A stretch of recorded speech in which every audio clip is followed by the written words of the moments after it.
going into week 19. Good morning to all you strong women. Welcome back to Tuesday Talks with Teena, where we do weekly intentional fitness focused self-care.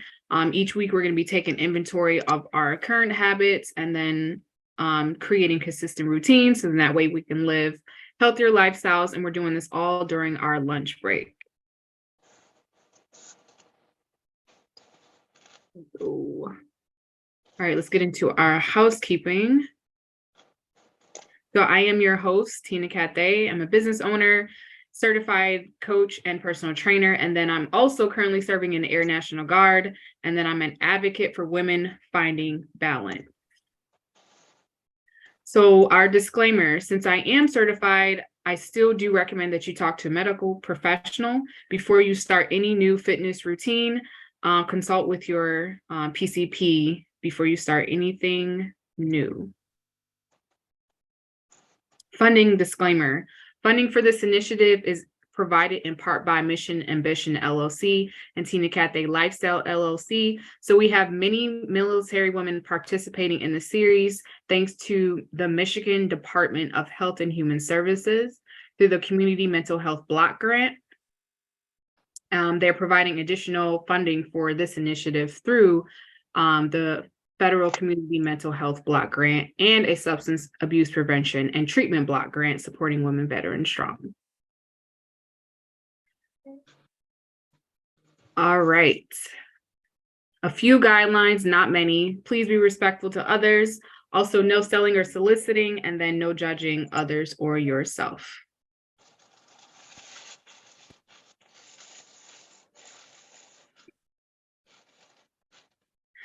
Oh, that's funny, Laura. Laura says she's never had a lunch break while working. Well, hopefully in retirement, you're taking back those lunch hours. Yeah, even if they're 2 p.m, like I did when I was working, because I don't have breakfast early, you know. Yeah. But I'm getting it. Gotta fit it in when you can. Yeah. All right, so let's recap last week. For those of you who couldn't join us, last week we talked about breaking down organic and natural terms. So we discussed what organic means, what does natural mean, and then who determines those foods, because those are different labels that you're going to see on your food. You'll see it in the produce aisle, you see it in the middle aisles on boxes and labels and things like that. So we just talked a little bit about that and shared our own experiences with farmers markets and co-ops.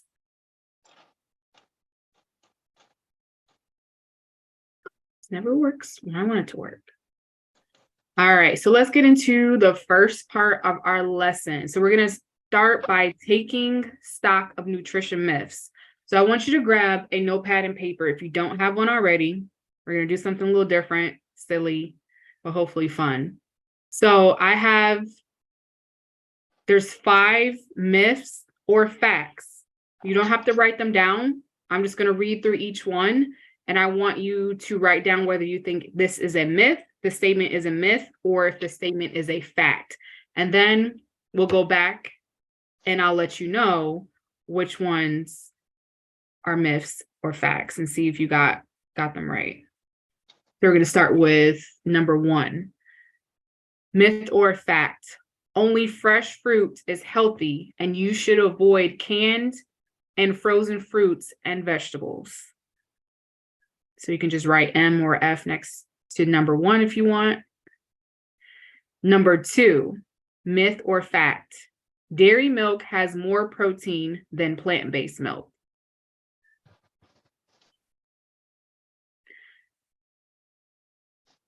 All right, number 3. This one is a silly one, but I literally heard this growing up.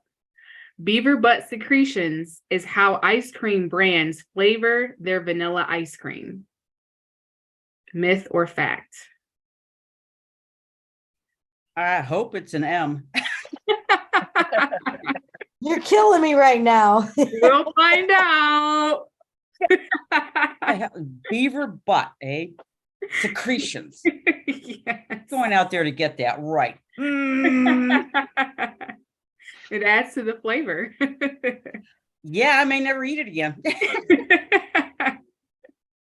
Number 4, hip hop music can help cheese wheels have more flavor. Say this again. I can't Hip- read it. No, you're fine. Let me turn the page because it's not on that page. There we are. Okay. Hip hop music can help cheese wheels have more flavor.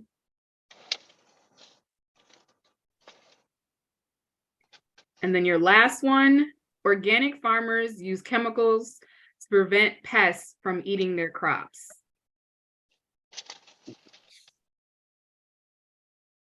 All right, does everyone have all 5, their choices, or they think it's a myth or a fact? Yep. Okay, perfect. So we're gonna come back, we're gonna go into our general prompt, and then the second part, we're gonna come back and I'll let you know which ones are I gotta myths know now. and which one are facts. I'm a Laura's like, I bad need to know if student. that vanilla ice cream one is true. There's a couple other ones I go, oh my God. I'm being a bad student, so what can I say? The anticipation. All right, so your first general prompt while you have your pen and notepad out. When it comes to nutrition, what do you care about the most? Do you even care about if it's natural or organic or if it has beaver butt secretions in your ice cream? Write it down whether you care or not, or what do you care most about? We're gonna take a few minutes, jot down your thoughts, and then we'll get right back into it.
Who would like to share?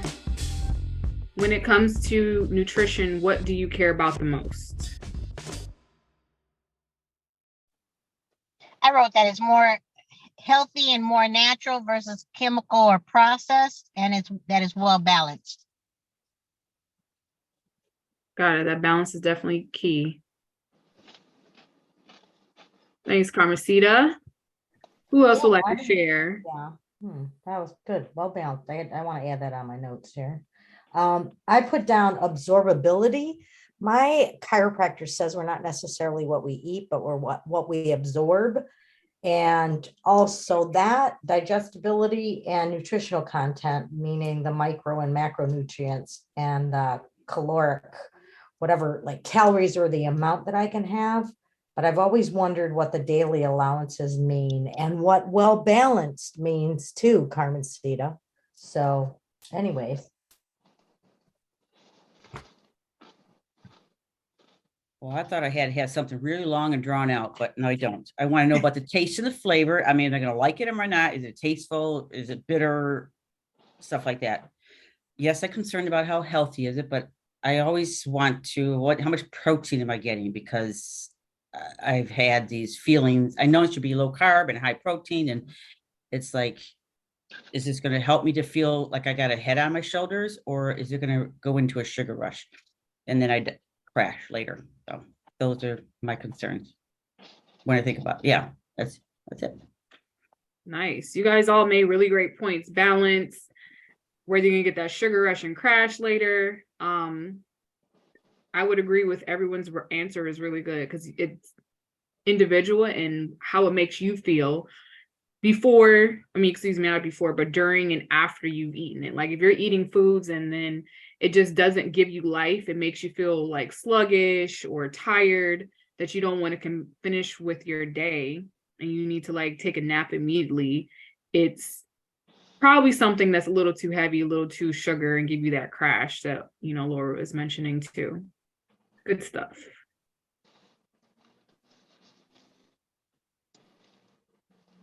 Alrighty. So, you ready to figure out which ones are myths and facts? Yep, let's roll. All right, let's do it. So, we're going to start with number 1. So we're going to learn which ones are myths and facts, and these are studies and researched things from reputable sources. So let's get to our scores. So number 1, is fresh fruit better than canned or frozen? So this is a myth. U.S. Department of Agriculture Economic Research Service took nutrition scores and across all 3 packaging, so whether it's fresh, frozen, or canned, the nutritional value was the same. So of course, if you want to go, you know, start splitting hairs, whether it's in the can, you know, the leaking from like the metal in the can, so forth and so on, you can get into that. But as far as like just keeping it base level, whether you should eat fresh, frozen, or canned, all the nutritional values were the same. And this was coming from the American Journal of Lifestyle and Medicine. So not saying, again, there's that balance. Try not to eat all from a can. Try to keep a mix. I keep cans just for emergency, canned fruit. Definitely get fresh because it just tastes good, especially when it's in season. And then I think some of us mentioned this last week that when the fresh fruit or vegetables are like on their last end, about to be nasty and yucky, we throw them in the freezer. And then those are good to put in your smoothies or even do like a yogurt parfait because then when they thaw out, yeah, that's really good too. Anyone have any question about that one? Nope. Got it. Who got that one right? Good. I knew all 3 hands would go up. You guys are smart. All right. Fact number 2. Fact or myth number 2. Do plant-based milks make the cut? So the question was, is there more protein in dairy milk than plant-based milks? So non-dairy milk is not a real alternative to milk in terms of its nutrition composition. This was from Frontiers in Nutrition.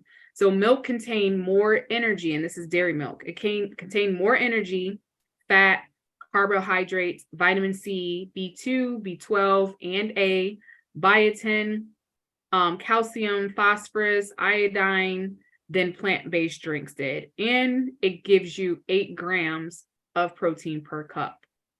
Now, that's not to like discount plant-based because some people have to have plant-based, but soy came in number 2, soy milk. So it provided slightly more protein and markedly more vitamins B1 and B6 and folic acid than dairy milk.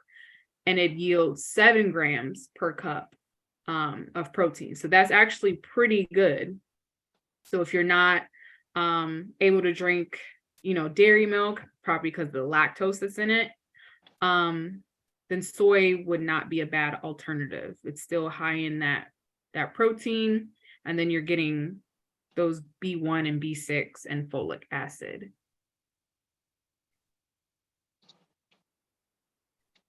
Does So- that go for the, is that true with the lactose-free milks too? Because I always wondered that, because I love milk and I haven't drank it for years. I switched to soy first. And then I heard, oh, Yeah. be careful about soy and hormones. And then I switched to almond. So here we are at another crossroad. Yeah, so the lactose free, I've had it before. I'm not sure about the grams of protein, I don't remember, but I just don't like the taste of it. Like, because when you got the dairy milk, it's more fatty. Mhm. But then the lactose is kind of flat. It's kind of trying to mimic that fattiness, that taste, and I just don't like it. Does the lactose-free taste anything like your skim milk? Or, because I don't drink skim milk, I drink, and nor whole, I have the 2% milk. Okay. I think it might be in between. I think it would probably go like regular, like if you were talking about the fattiest milk, then it How about probably the would be flavor? lactose. Flavor. Oh, You said it flavor. had no fl- Gotcha. You didn't like the flavor and such. So that's Yeah. what kind of flat flavor so what were you relating it to? I would say it has more flavor than you said skim milk, correct? Skim milk is like flat. It is. It's like Give me water. water instead. Yeah, it's more flavorful than skim milk, I would say. But not as flavorful as the 2%. Correct. Okay. So it's like that medium. Yeah, it's definitely skim milk is so watery, but it's less water, more fatty than that skim milk. Not gonna be as watery. Okay, so that's a good thing for me to look up though, the nutritional value, if that changes, because I mean, I'm sure with the skim milk, I mean, I would have to think if you're adding water or you're watering down anything, it's going to deplete some of the nutrients. I can't say that they're adding water. I just know that's how I relate it to the taste. You would Yeah. think that you So- still get the same nutrients because you're drinking it, and as Yeah. long as it's mixed and you're drinking the whole thing, you're getting your full nutrients. So with I that don't know. skim milk, it's just less fat than Less fat. the whole, the whole milk and whatnot. Okay. All right, let's go into our third one. Myth or Can I fact? ask one more question. Sure. Where did you get the information? Because I mean, I read on it's on the side of the box. So, that's where I get my information. Like the almond milk has said that they actually have more calcium than milk. And that was the reason why I still drink almond milk or any milk. Plus I like my shakes. But yeah, Do they add it though? what's Yes, that? they do. Is it an added product they put in there? Because sometimes you can have more calcium added to your dairy milk, period. So I'm just wondering if the almond, it has more because they put in more than what would be in dairy. That I question. No, yeah. So with your soy milks, your almond milks, or oat milks, so they do add those vitamins and nutrients into it. So if you look at how much almonds you're actually getting in almond milk, it's probably no more than like between 2 and 4% of actual almonds. The rest of it is like additives to kind of give it more vitamins and nutrients in that milk. So I would just kind of look at what your focus is. Are you trying to get more protein? Are you trying to get more calcium? Are you looking for more vitamin B12? So just look at that when you buy your milk, and go from there. Like, what are you trying to eliminate? What are you trying to add in? Okay, thank you. That's very helpful. You're welcome. All right, where's the third one? So the third one, oh yeah, the vanilla ice cream one. What is flavoring your vanilla ice cream? So, sorry to That's a disappoint myth. you guys. There are Totally. no Beaver beaver butt butt. secretions in your vanilla ice cream. Hey, Thank the Lord, eh? Yeah. I just had some this weekend. Thank you. So that is a myth. I don't know if that's something that you all heard as a kid, but I heard that as a kid. Like, I don't know where that weird rumor came from, but I heard that. So it's only vanilla extract. It's coming from a vanilla bean, or added in, a vanilla extract is added in to add that vanilla flavor for your ice cream. Because if they were to do beaver butt secretions, where I don't know why anyone would do that anyway, but they're actually $70 per pound for anal glands. So that's, it got to be a thing for something, because they priced it out, they weighed it. This is how much it costs if that was to be an ice cream or any kind of flavoring. I bet you that's not here in the States, just somewhere in the somewhere overseas. Let me see what article. So this was from a so this is a article from, it's a code of federal regulations, so from the FDA. So this has been tested here in the United States. Wow. Okay. That's something I would like to do my doctoral dissertation on, right? No. Yeah. What the hell do they use it for? I don't know. I'm glad it's not in the ice cream or anything else vanilla flavoring. So speaking of weird things in your food, some things have beetles, like bugs, in their food. So certain beetles, you smash them up and they create that red dye, that red color. So it's in some red, create that red look in certain foods, and then also in your lipsticks. So a lot of companies have been taking it out of their makeup, but some companies still use certain bugs that you crush up and they create that red dye, and they put it in makeup for that red coloring. So no beaver secretions, but Red bug dye in the lipstick. yep, crushed red bugs in your lipstick. That's why I don't know if you see a trend now. I just randomly see it now. There's a lot of companies going cruelty free. So cruelty to animals, I don't know if it means like no insects or anything like that in your makeup. All right, so let's go to the fourth one. Can music affect food?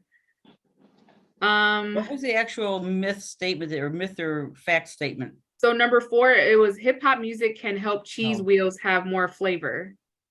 That's a no. That's a myth. So that one is actually a fact.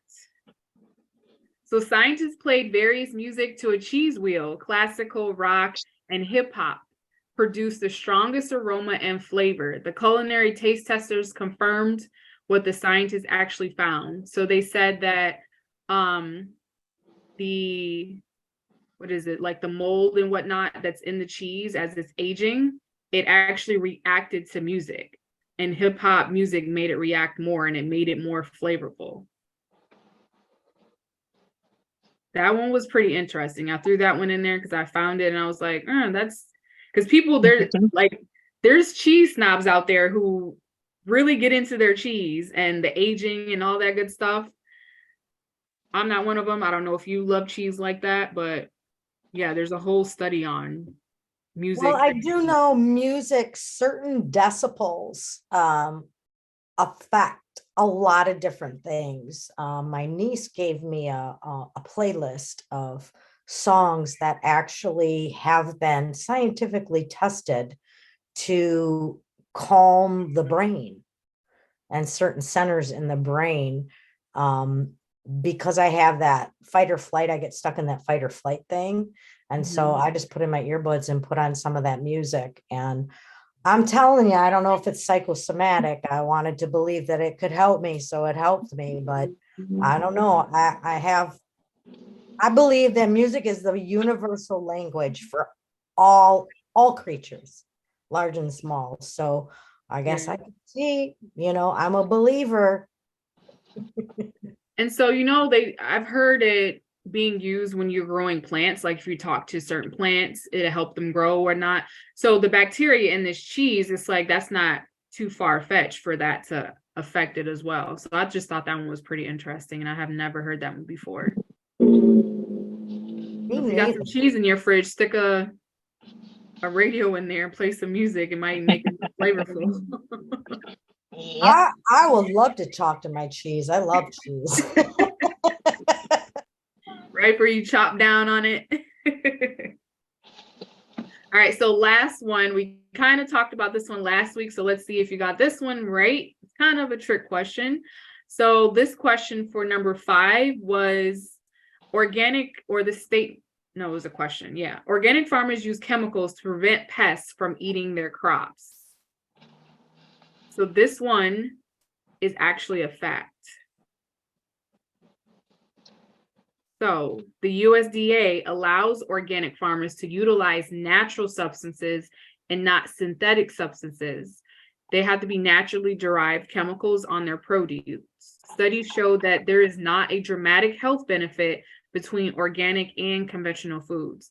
So whether you're getting organic foods or your conventional foods, both of them use chemicals. There are some chemicals that are actually approved that the organic farmers can use that might be synthetic, but they might be on a lower scale as far as like their potency as far as them being synthetic. And then there's also natural chemicals, I'll say quote unquote natural chemicals that they can use to help protect their crops from pests.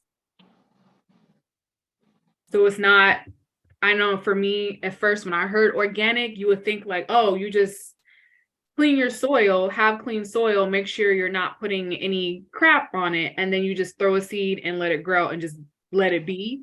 But no, there's things that actually they put on these crops and in the soil to help keep it clean. And even with the animals as well. So they do is it antibiotics? There's antibiotics and then there's the shots prior to. So before they even get sick, they do give them vaccines. That's what it was. They do give them vaccines. They don't do antibiotics, depending on the animal and whatnot. So that's to help prevent it from getting sick. So your animal is not essentially organic or super clean. So there's little loopholes and all that. Who got that one? Myth or fact? You guys got I put myth, but I wasn't looking at it from a perspective of the regular pesticides that they spray. I figured they'd be doing like vinegar or something else concoction that they came up that was more healthier than chemicals. Because when I say chemicals, I'm looking at something that's more poisonous as to where anything can be a chemical. So, but I was looking at it from the more healthier standpoint, not them using actual stuff. Yeah. It's so funny because they push this whole agenda, like, oh, you should eat organic. It's so clean. We're not putting anything on our food, but these animals that they are being treated better. They're supposed to be, but they're also getting vaccines. So there's added stuff that's in your food already from that. Is to help them from getting, sick, preventative care. And then also with your crops and whatnot, they're still using chemicals, but they're not as, these are chemicals that are allowed for organic. I guess it's like a certain amount or percentage that can be in their chemicals that they use for prevention of pests. So it's just. Do you have any names of any of those per se? I mean, like Carmesita was mentioning about vinegar you could put out there to help deter whatever, and I've forgotten what they deter, but do you have any names of any of those, or is it something I need to go look up as well? Let me go see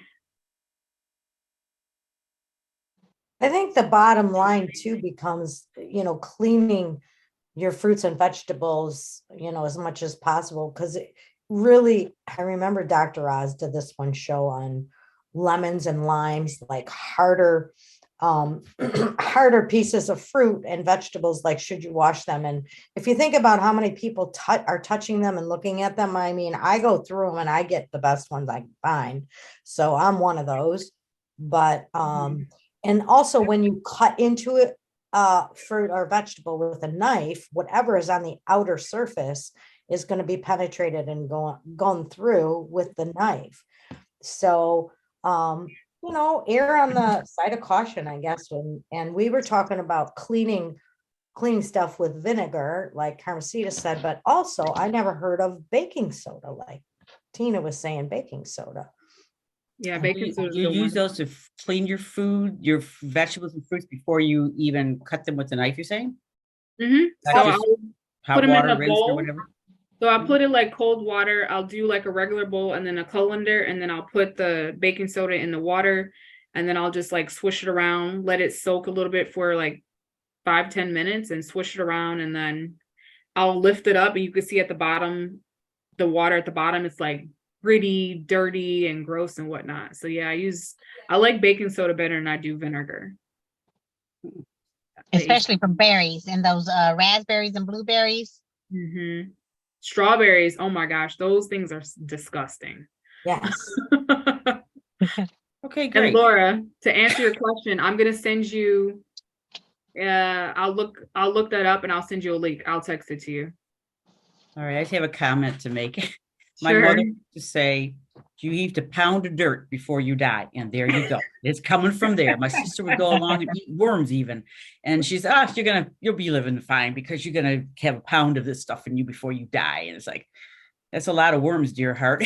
Yeah. She had that famous saying, it's like, and I love strawberries and I rinse them off, but I've never done the baking soda stuff. I think I might do what I have and see what you're talking about and see if it what it produces.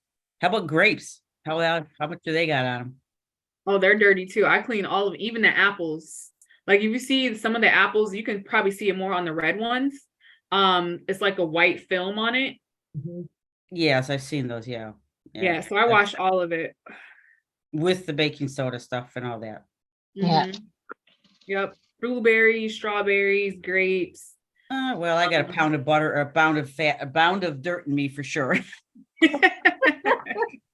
Well, God made dirt and dirt don't hurt. So Right? Exactly. There's another one of those things. There you go. I haven't heard that one, but you're right. You clean it out anyway with your shit. There you go. What's your system? All right, let's go to our next journal prompt.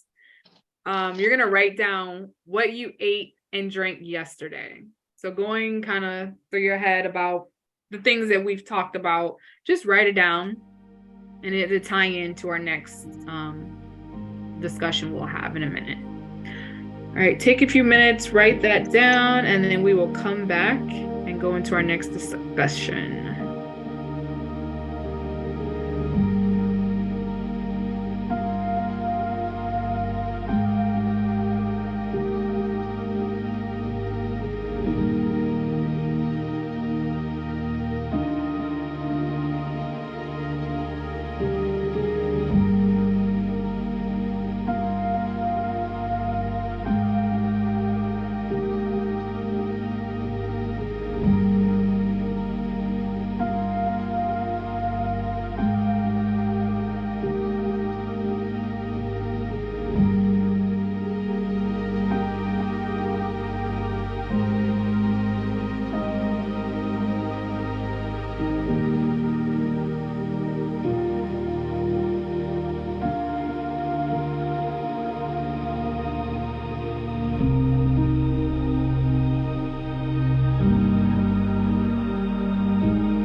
Okay, so we wrote down what we ate and drank yesterday. So this is going to roll into the part 3 of our lesson. So we're going to just have an open discussion. We're going to discuss what lifestyle or dietary changes have you made so far, if any, and then why did you make those changes and is it working? So it's gonna kind of go off of what you just wrote down. So you can kind of take inventory. Did you make any changes, or from what you wrote down, are you seeing that you maybe need to make some changes or some tweaks? Who would like to go first? All right, I'll go. This is just a Lifestyle discussion, changes, I Sarah. need to get moving and literally start moving no matter, push through the pain and keep moving. Dietary, I have made tweaks along the route. I think I need to do a couple more in terms of more fruits and vegetables. And now I need to lower down the protein content. But outside of that, I think I'm doing pretty good for what I have going on and how I function. Good, Carmencita. That's good that you make some tweaks, and that's what it's all about. You're gonna constantly be changing how you eat, how you move, and whatnot, like you said, depending on what's going on. So, kudos. Thank you. Laura? I'm able to go. Carmencita, you're all set? You're done? I'm done. Okay. Don't want to cut you off, dear. Dietary changes with my fitness app thing. I've been really watching what I'm eating, and then I never was a person. I have mostly eaten fresh prepped foods. Even the lunch meat is not. I don't eat the ham with the high salt. I have the turkeys and have the smaller slices of bread and things like that. So I have less content in there, but the more fruits and vegetables I'm getting in a bit more in this last week or so. It's like I can munch on things, and it's not so much the calorie. To make changes as far as watching the carbs and where am I getting them from. So those are things that I've done in there, and I'm finding that I am not even having to talk to myself to stay away from the sweets. I don't want to take them quite so much, and when I do, it's like, this is like, okay, but what did I want this for so much today? It's like, where before I would be guilty I had it. And it's like, and you had too much of the cookies, you had too much of this. And I was taking them for pleasure relief. And this I'm taking them now for, I really feel I want to have some ice cream, or I really want to have a cookie. And I'm only having one or two, where I could go through, I don't know, a stack of them some days, and it's like, that's not good, Laura. And I wondered why I wasn't losing any weight, so, and then the actual lifestyle stuff. I mean, I'm doing more of that pickleball stuff, and Vex is going to be the bicycle so those are things that I'm making changes on, and I'm seeing it a bit. Yes, getting compliments a little bit here and there about, your face looks a little thinner and my pants fit better. And so a little bit. I don't have a ton coming off, but I don't want it all at once either. So it's a gradual adjustment of everything, and it's going to be the healthiest in that respect. So there we go. Awesome. Yes, thank you so much for sharing. That is an excellent point. It's like, it's all about, it's a marathon, it's not a race. So the fact that you're making these little changes and you're seeing small results, but at the same time, it's like you're being more mindful of how you do things. Like you said, you would eat a stack of cookies. Now you're like, you know what, I feel like I want a cookie, and you're having one without that guilt. That's huge. And I definitely am happy that you're at a point now to where you can enjoy the things that you want to enjoy in moderation and still feel good about it and not guilty. And yeah, and that you're keeping up with that pickleball thing. Good stuff, Laura.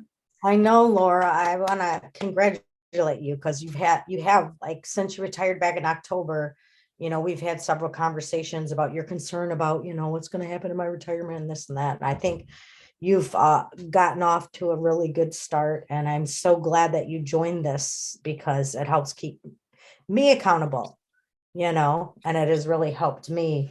I'm glad you didn't ask me what I ate on Sunday, and you asked me what I ate yesterday. It was much better. Sunday was bad. But I found out last week, I got a CAT scan results, and I found out I have a fatty liver. And there's a difference between a fatty liver and an alcohol liver. So I didn't know I didn't know that. And it's kind of like stopped me in my tracks for several days. And the more I read about it, the more it's very common in Western civilization, because we eat a much fattier diet, but we also eat much more. Like our portion sizes are really huge. So actually, I was gonna tell you that, like, oh my gosh, I've been off gluten for 10 years. I've been off white sugar for longer than that. And it's like, how much more do I have to give up? And the more I read about it and the more research I do, it's kind of like common as you age for that to be, diagnosed. And I did just turn 60, but it's also a wake-up call to, okay, yeah, you have made changes, but every 10 years, I know that my body changes at least every 10 years. And so here I am at another crossroad. So one of the other things that I need to do is I need to look up some more fermented foods, because my doctor has been telling me that my eyes have been a little jaundiced, and he's like my nutrition guru. So I know that I didn't know that that was my liver being compromised. So, but I do know that fermented foods help with the digestion of food. And I do know that the amount that you eat can overtax the liver, and alcohol definitely does not help. So cutting that out of my diet would be huge. And I just went through like an 18-week alcohol substance abuse rehab program last year, because I kind of went over the edge after my mom died and I knew I needed help. So that's the changes that I've been making and working on. And I feel good. I feel better about it than I did last week, because I was pretty devastated because I didn't understand what a fatty liver was. So, and I still may talk to you on the side about getting together with you and setting up a better meal plan. Sure. Well, thank you for sharing, Sue. And it is a lot that your body does change as we age, and it's not going to stop, which is a good thing. So that means you're still living. So you can experience all those changes, good, bad, and ugly. But at the same time, just stick like you've been doing, stay with your doctor, keep talking to your naturopath and whatnot, because like they said, it is common. Again, just keep practicing those skill sets that you have in your toolbox. Moderation. Before you start to eat too much or drink too much, slow down, take that deep breath. Because I get it, especially when life happens, when there's a trauma, everything can go out the window. You're like, I have the skills and the tools I need to cope in a positive way. But I mean, at the end of the day, we're human. No one's perfect. So continue to lean on those people in your life too that you trust and feel comfortable with, to lean on when those times, and I'm saying this for everyone too, like during those times when it gets challenging and hard, because at the end of the day, like those negative self coping mechanisms only harms you. And as far as you dealing with what you're dealing with and whatnot. So all you guys have been doing amazing job. Carmesita has had some wins, and she's making some changes. She got to clean out her fridge. Laura is experiencing weight loss and getting compliments and whatnot, and not eating packs of cookies. And Sue is taking charge of her health, and then figuring out ways to counteract what's going on and just educating yourself more. So you guys are all doing a great job. And I really appreciate every single one of you for sticking with me and being here every Tuesday live.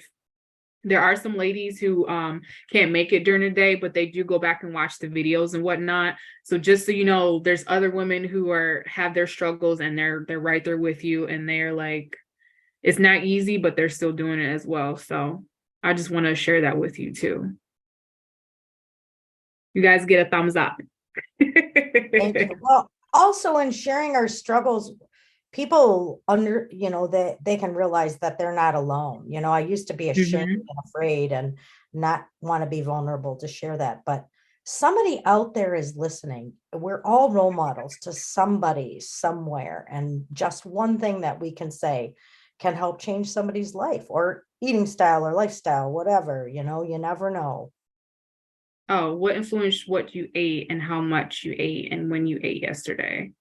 So we kind of talked about this already, I feel like, in our last discussion. So is there anything that, looking at this, that you would like to add to like your statement now that you're seeing this specific question and want to kind of like talk through it or whatnot? Because I know, Sue, you mentioned like what, as far as your eating habits and whatnot, what has been influencing you. It doesn't have to be like yesterday, but just in general.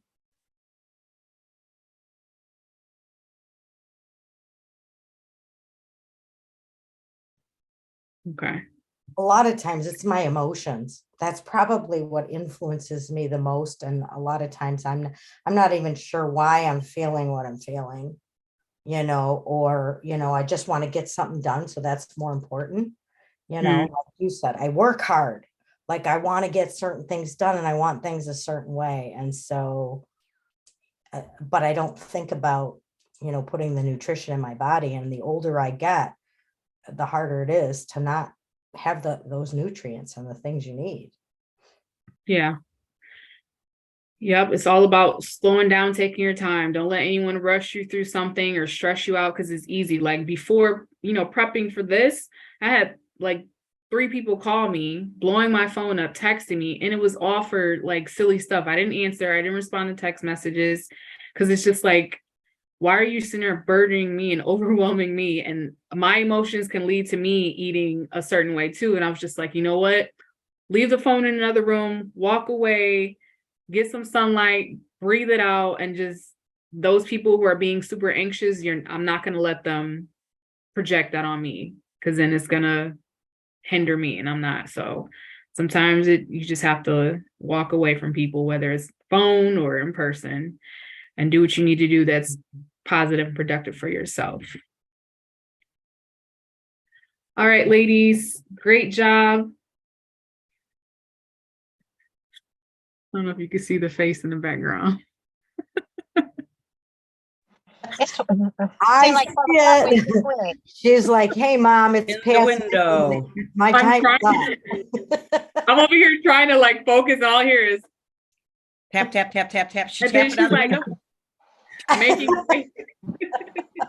She's not tapping on the window though, just making faces. oh my god, she's tapping and then making the faces every time I look at her. Oh. All right, so great job. Come on in.